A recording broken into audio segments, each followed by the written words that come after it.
دنیا کے اکثر حصوں کی مانند پاکستان کے دیہی علاقوں میں بھی گھروں میں مرغیاں اور بھیڑ بکریاں پالنا عام سی بات ہے. تاہم بڑے شہروں میں بھی کچھ شہری کہیں کھلے عام تو کہیں چھپ چھپا کر اپنے گھروں کے اندر مرغیاں اور مویشی پالتے نظر آتے ہیں. دارالحکومت اسلام آباد کے رہائشی اظہر محمود نے اپنے گھر کی چھت پر درجنوں مرغیاں پال رکھی ہیں. میرے گھر میں بھی انڈے زیادہ استعمال ہوتے ہیں، تو وہ میں جب خرید کے لاتا تھا تو وہ تو مجھے کافی کاسٹلی پڑتے تھے. تو پھر میں نے 1 ڈے اولڈ چک لیا اور پھر اس کے بعد سے یہ شروع ہے جی. پھر تو ان کے ساتھ ٹائم سپینڈ کرنا ہی جو ہے نا میری یہ پچھلے ٹائم جو ہے یہ میری سمجھے ہابی بن چکی ہے.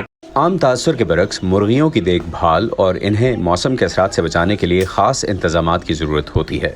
گرمی سردی کا یہ ہے کہ گرمی زیادہ ہو تو میں اوپر ان کے پاس کولر لگا دیتا ہوں، ٹھیک ہے. تو منیمم جو ٹمپریچر مینٹین کرنا ہوتا ہے یہ 25 سے 35 کے درمیان ہوتا ہے. اس کے دوران 35 سے اوپر جائے تو یہ زمانے باہر نکال لیتے ہیں، گرمی لگتی ہے ان کو. ان انتظامات پر وقت اور سرمایہ دونوں ہی لگانے پڑتے ہیں. چھوٹے گھروں میں جگہ کی کمی کے باعث بہت سے لوگ مرغیاں گھروں کی چھت پر پنجروں میں رکھتے ہیں.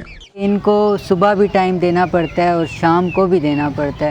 یہ کہ ایک پابندی ہے، کہیں جانا ہو جانے سے پہلے ان کے بارے میں سوچنا پڑتا ہے، کیونکہ اگر کہیں جاؤ تو پھر یہ گھر پہ ہوتے ہیں اور اس کے علاوہ ان کی کیئر بھی کرنی پڑتی ہے، کھانے پینے کا بھی خیال رکھنا پڑتا ہے. مرغ کی بانگیں دور دور تک سنائی دیتی ہیں اور بعض جگہوں پر مالکان اپنی مرغیاں گلیوں محلوں میں کھلی چھوڑ دیتے ہیں. کچھ علاقوں میں تو لگتا ہے کہ ان کے پڑوسی بھی عادی ہو چکے ہیں. تنگ ہونے والی بات ہی کوئی نہیں ہے، کیونکہ اسلام آباد میں بہت لوگوں نے نا عموماً گھروں میں چھوٹے گھر ہیں، یہاں پہ اندر پنجروں میں مرغیاں رکھی ہوئی ہیں. تو باقی ویسے 8 مہینے گرمی ہوتی ہے، پنکھے چل رہے ہوتے ہیں، ان کی آواز ویسے بھی نہیں آتی، ڈسٹربنس کوئی ہوتی نہیں ہے. اسلام آباد میں گھروں میں مرغیاں پالنے کے حوالے سے کیا کوئی قانون موجود ہے؟ اس بارے میں ڈپٹی کمشنر حمزہ شفقات کہتے ہیں کہ گھروں میں مرغیاں پالنے کی اجازت ہے، لیکن ایک حد کے اندر.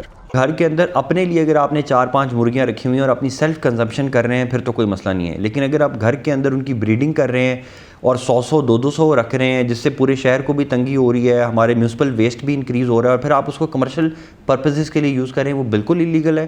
ایسے میں جب مہنگائی پاکستانیوں کی اکثریت کے لیے پریشانی کا بڑا سبب ہے، ان شہریوں کے لیے مرغبانی ذاتی استعمال کے لیے انڈوں اور گوشت کی ضرورت پوری کرنے میں مدد دے رہی ہے.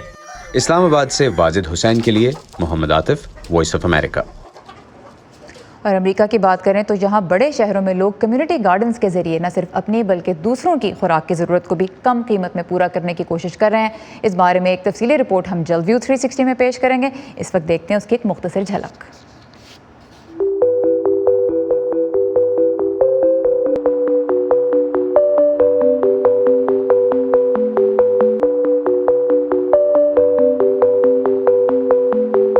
It's not just about growing food, it's about cultivating a community and connections.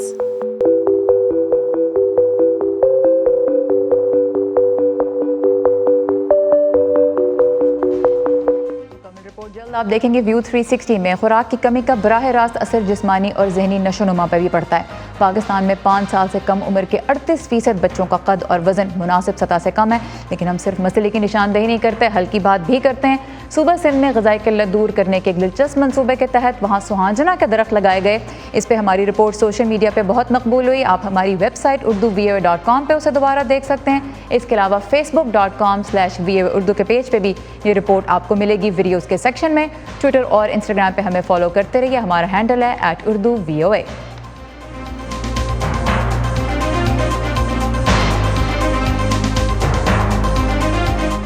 Afghanistan کی صورتحال پہ مشاورت کے لیے روس کی میزبانی میں ماسکو کانفرنس کا آغاز ہو رہا ہے، جس میں افغان طالبان بھی شرکت کر رہے ہیں. ان کے وفد کی قیادت عبوری نائب وزیر اعظم مولوی عبدالسلام حنفی کر رہے ہیں. امریکہ اس کانفرنس میں شریک نہیں ہو رہا.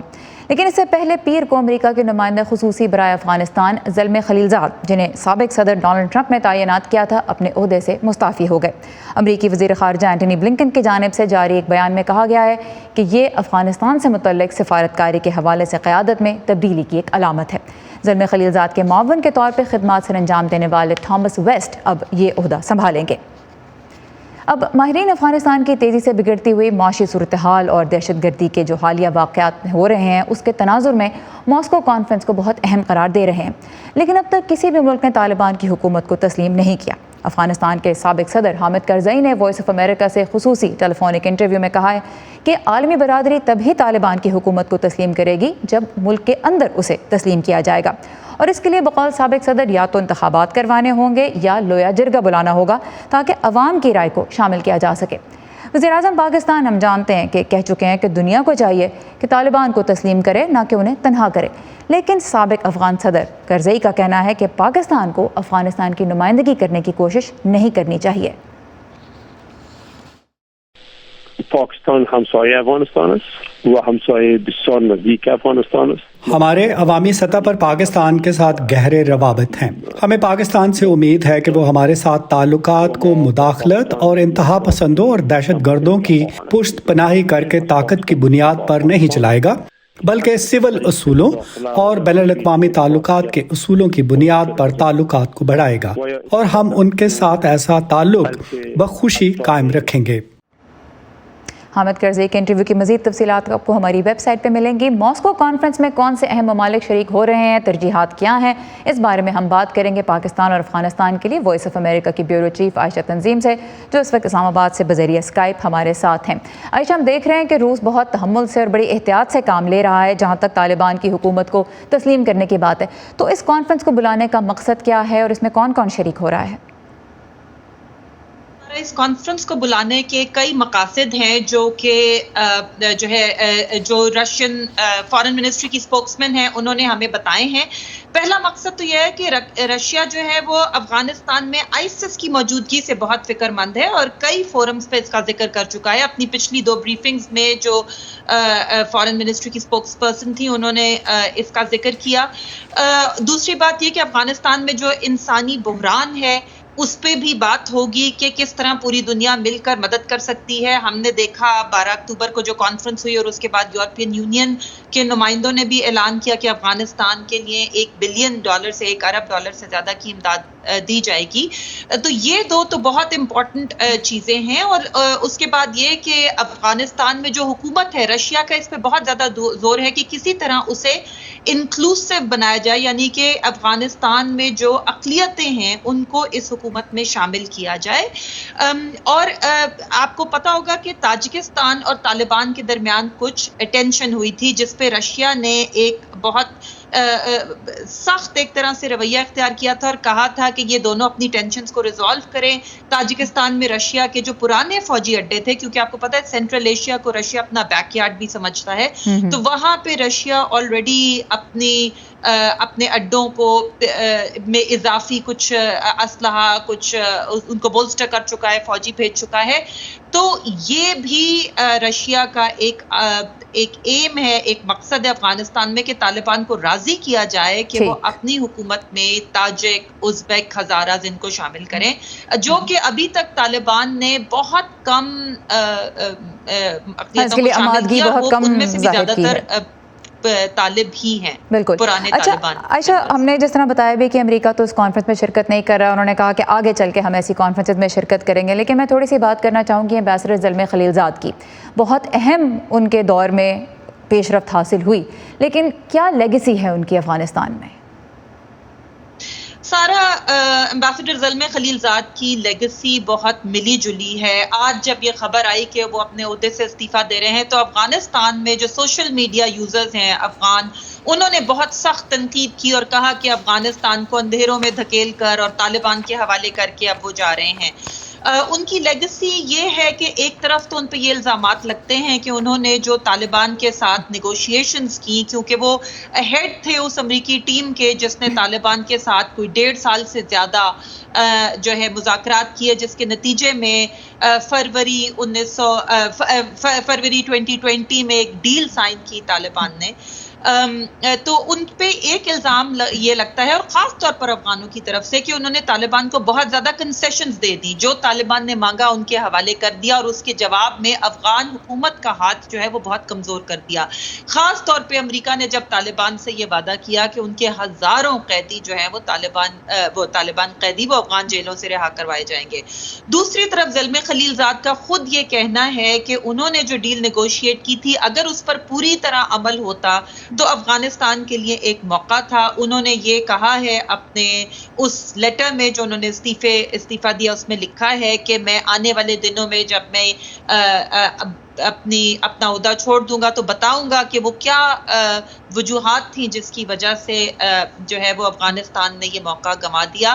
اور پھر کچھ لوگ یہ بھی کہتے ہیں ان کی حمایت میں کہ ان کے اوپر بہت زیادہ پریشر تھا صدر ٹرمپ کا کہ کوئی ڈیل کرنی ہے بہت مختصر مدت میں کرنی ہے, کیونکہ آپ کو پتہ ہے کہ اس طرح کے جو معاہدے ہوتے ہیں ان میں سالوں لگ جاتے ہیں اور 1 یا 2 سال کے اندر یہ معاہدہ کرنا جس میں امریکہ افغانستان سے نکل پائے یہ مشکل تھا. لیکن یہ بات ڈیفینیٹلی ہے کہ واشنگٹن میں بھی کچھ لوگ ان پر تنقید کرتے رہے ہیں, تو ہم یہ کہہ سکتے ہیں کہ ان کی لیگیسی مکسڈ ہے. بالکل, ایک ملی جلی لیگیسی, ایک مشکل کام ان کو دیا گیا. اب کیسے انہوں نے وہ کیا آنے والے دنوں میں اس کا بھی بہت سا تجزیہ واشنگٹن میں کیا جائے گا. عائشہ تنظیم اسلام آباد سے ہمارے ساتھ ہیں, بہت شکریہ عائشہ.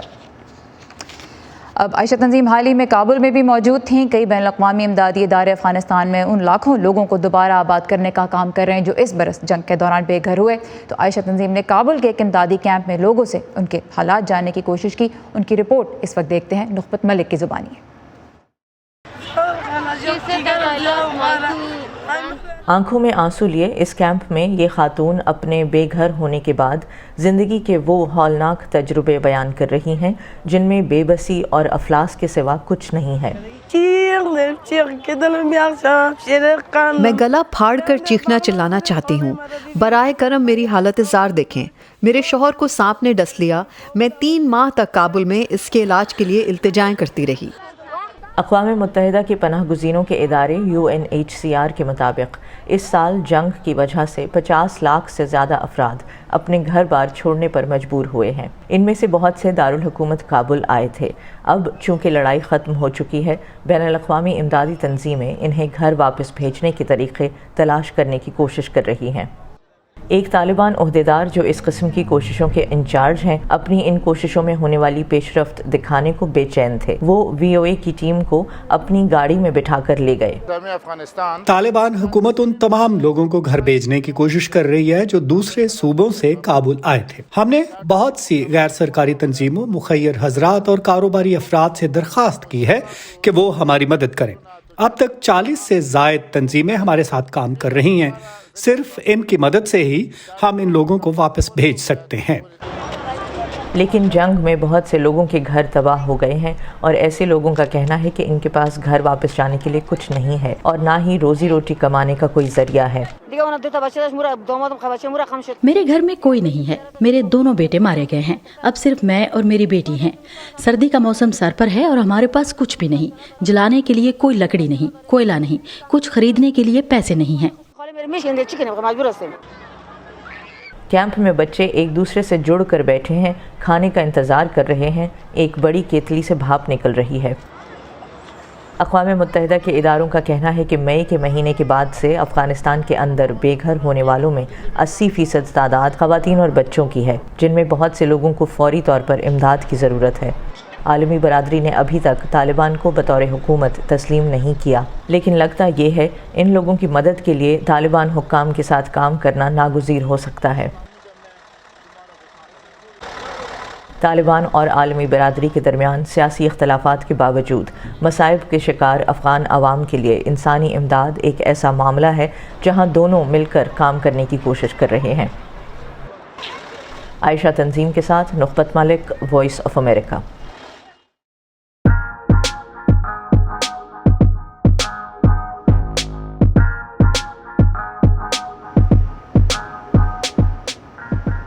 خواتین ہیروز یا شیروز کی کہانیوں پر مبنی ہمارے نئے خصوصی سلسلے میں آج عبدالعزیز خان ہماری ملاقات کروا رہے ہیں دینا قہرمان سے, جو بوسنیا کی جنگ کے نتیجے میں پناہ گزین بننے والے ہزاروں بچوں میں سے ایک تھیں, مگر اب ان کی مدد سے ہی بوسنیا کے سینکڑوں خاندان امریکہ میں ایک نئی اور مستحکم زندگی گزار رہے ہیں. جب بوسنیا میں حالات خراب ہوئے تو دینا قہرمان ایک چھوٹی سی بچی تھی. گھر میں بہت پریشانی ہوا کرتی تھی. مجھے ایسا لگتا تھا کہ کچھ ٹھیک نہیں, لیکن اس سب کی وجہ سمجھ میں نہیں آتی تھی. میری امی مجھے گھر سے باہر نہیں نکلنے دیتی تھیں. عام طور پر تو ہم سارا دن باہر گزارتے تھے اور اسکول سے واپس بھی خود ہی آتے تھے, مگر اب یہ سب بدل چکا تھا. یہ بتاتی ہیں کہ جلد حالات اتنے خراب ہو گئے کہ بسوں میں سیٹیں بھی ختم ہو گئیں۔ ان کی خالہ نے جو ٹکٹ اپنے اور اپنے بچوں کے لیے خریدے تھے وہ ان کو دے دیے۔ اس طرح یہ اپنے خاندان کے ساتھ جرمنی روانہ ہو گئی۔ میری کزن میڈیکل اسکول میں تھی، اس نے ملک چھوڑنے سے انکار کر دیا۔ وہ چاہتی تھیں کہ اگر جنگ شروع ہو تو وہ مدد کے لیے موجود ہوں۔ ان کے نکلنے کے بعد ان کی خالہ زاد بہن جن کے ٹکٹ پر یہ سفر کر رہی تھیں اسی جنگ میں ختم ہو گئیں۔ ایک عمارت پر بمباری ہوئی اور جب میری کزن وہاں مدد دینے کے لیے پہنچی تو اس عمارت پر ایک اور بم گرایا گیا۔ میں ایک طرف تو شکر گزار تھی کہ میں نے ملک چھوڑا، لیکن میں ان کی موت کے لیے بھی اپنے آپ کو ذمہ دار سمجھتی رہی۔ جرمنی پہنچ کر دینا اور ان کے خاندان کو ایک کشتی میں رہنا پڑا۔ ان کے بچپن کی یہ تصویر بھی اسی کشتی پر لی گئی ہے۔ میں 12 سال کی عمر میں امریکہ آئی۔ تقریباً سن 2009 میں مجھے بوسٹن ہینڈ بال کلب کا معلوم ہوا اور میں نے انہی کے ساتھ کئی سال ہینڈ بال کھیلی۔ انہوں نے ہینڈ بال کے ایک ایسے مقابلے میں شرکت کی جس میں امریکہ کی نیشنل ٹیم بھی آئی ہوئی تھی۔ جب ان کے کوچ نے انہیں کھیلتے ہوئے دیکھا تو بہت متاثر ہوئے۔ امریکی نیشنل ٹیم کے کوچ نے مجھ سے پوچھا کہ کیا آپ ہمارے ساتھ برازیل میں ٹریننگ کرنا چاہتی ہیں، ہم آپ کو ٹیم میں لے سکتے ہیں۔ میں نے کہا بالکل۔ اگلے مہینے میں امریکی ٹیم کے ساتھ برازیل میں تھی۔ امریکہ کی نیشنل ٹیم کے ساتھ کھیلتے ہوئے انہوں نے دیگر بین الاقوامی کیمپس میں بھی شرکت کی، لیکن اس کے ساتھ ساتھ یہ اپنی طرح کے دوسرے لوگوں کی مدد بھی کرنا چاہتی تھی۔ اسی جذبے نے انہیں اپنی کمپنی کھولنے پر مجبور کیا۔ میں نے سوچا کہ میں لاء پڑھ کر ان لوگوں کی مدد کر سکوں گی جن کی آواز نہیں اور جو سسٹم میں گم ہو چکے ہیں۔ بوسنیا سے آنے والے اکثر مہاجرین کو نہ تو امیگریشن کے قوانین کی سمجھ تھی اور نہ ہی وہ انگریزی زبان جانتے تھے۔ دینا اپنی لاء فرم کے ذریعے نہ صرف ان کی امیگریشن کے حوالے سے رہنمائی کرتی تھی بلکہ اپنی ریئل اسٹیٹ سے ان کی رہائش حاصل کرنے میں بھی مدد کرتی تھی۔ آج دینا کی ان خدمات نے بوسنیا سے آنے والے کئی خاندانوں کی امریکہ میں آباد ہونے میں مدد کی ہے۔ جنگ ختم ہونے کے بعد امریکی ریاست میساچوسٹس میں تقریباً 3500 کے قریب بوسنیا کے مہاجرین آ کر آباد ہوئے تھے۔ ان میں بہت سے تو ایسے ہیں جو دینا کی طرح یا تو نوکریاں کر رہے ہیں یا اپنے کاروبار جما چکے ہیں، لیکن بہت سے ایسے بھی ہیں جو آج تک PTSD یعنی post traumatic stress disorder کی وجہ سے نوکریاں برقرار نہیں رکھ پاتے ہیں۔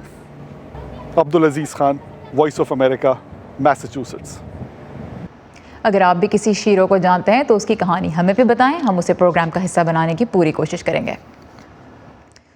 وہ صدور کو اتنے پسند تھے کہ انہیں ایک نہیں 2 بار صدارتی میڈل آف فریڈم سے نوازا گیا۔ یہ الفاظ ہیں سابق امریکی صدر جارج W بش کے اپنے پہلے وزیر خارجہ کولن پاول کے بارے میں، جن کا گزشتہ روز کووڈ کے سبب انتقال ہوا۔ مسٹر پاول اس وقت امریکی وزیر خارجہ تھے جب 9/11 کے بعد امریکہ نے افغانستان پر حملہ کیا۔ وہ اس کے چند ہی روز بعد پاکستان بھی آئے اور انہوں نے تعاون کا مطالبہ کیا۔ سبکدوش ہونے سے پہلے اپنے الوداعی دورے میں بھی وہ اسلام آباد آئے۔ کولن پاول مشیر برائے قومی سلامتی، chairman joint chief of staff اور وزیر خارجہ کا عہدہ سنبھالنے والے پہلے سیاہ فام امریکی تھے۔ مسٹر پاول اپنے اس نظریے کے لیے جانے جاتے تھے کہ جنگ آخری حل ہونا چاہیے مسئلے کا، طاقت استعمال ہو تو پھر پوری طرح حاوی ہونے والی، اس کے لیے عوامی حمایت ہو اور انخلاء کی حکمت عملی واضح ہو۔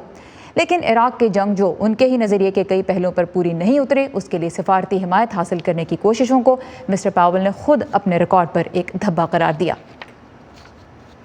اور اسی کے ساتھ ختم ہوتا ہے ہمارا آج کا ویو 360۔ پروگرام کے بارے میں ہمیں آپ کی رائے کا انتظار رہتا ہے، تو آئیے facebook.com/VA اردو کے پیج پہ اور ہمیں بتائیے کہ شو میں آپ کیا دیکھنا چاہتے ہیں۔ ٹویٹر اور انسٹاگرام پہ ہمیں فالو کرتے رہیے، بہت سا دلچسپ کانٹینٹ آپ کو ملے گا۔